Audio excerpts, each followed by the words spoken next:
paid for the UWP's election. Oh boy. I mean, that's going to a real injury. Well, but he did say in St. Lucia it was drug money in Central. And I will never forget the woman who called. You know, the Rick Waynes and so on think they're smart, right? Yeah. And I watched that interview and I was just sitting at home.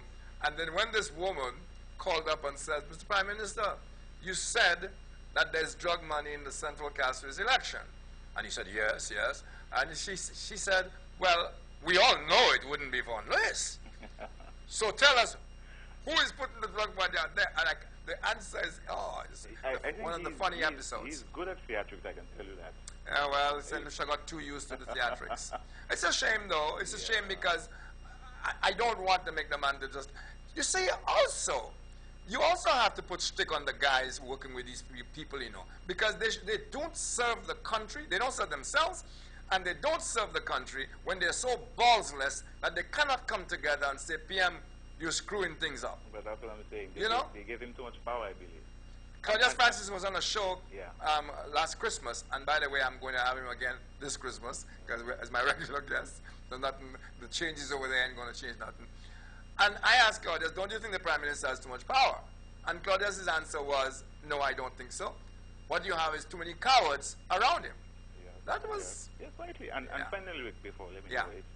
I'm looking at all of the campaigning. I mean, look at all of this extravagance and so on. And yet still, this is what is really puzzling me. All of this rallying and shows and ads and so on, expensive billboards, yet still they lost to that extent. I'm saying, well, the lesson is learned, caller. The lesson. Somebody said to me that the economy was good and so on, so on, so on, so. And I said, well, that's like feeding your child. You know, I hate the child analogy, but you feed your daughter or your son.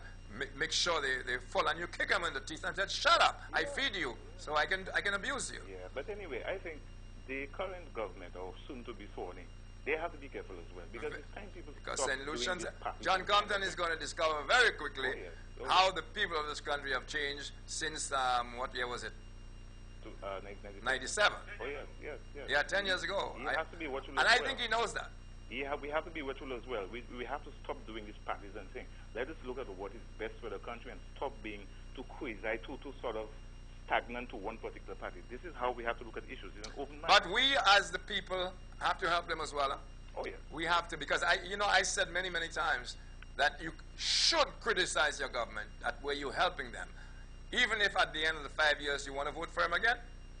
You can do that. I agree. But while they're in office, tell it like it is. That's the only way you can get them to perform. And stop we also, as a people, have to make up our minds to defang those politicians who want to victimize people. I like the terminology. Defang them. Okay, that's Snake City.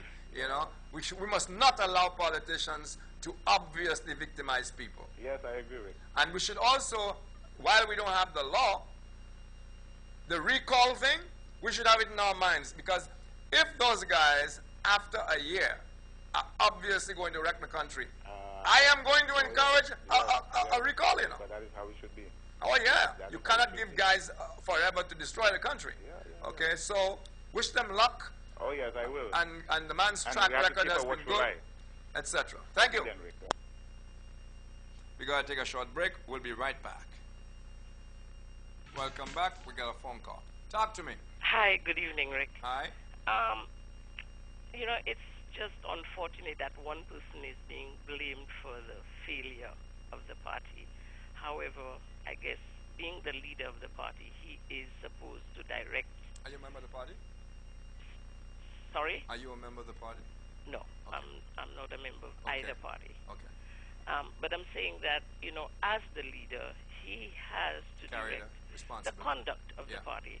And unfortunately, I don't even know if the political parties have a code of conduct that they establish before they even, after they're elected and they're in government. They should have a code of conduct. Well, of course they have. It's called the Constitution. You know. It's called the Constitution. It's called the law. Well, anyway. It's called the Rules of Parliament. Yeah. Even your press secretary should be a likable individual. When you choose your press secretary. Imperative, This is the person that's communicating on your behalf. The face. He is the face in front of the party. So that person has to be a likable person and somebody that could be believable. Even if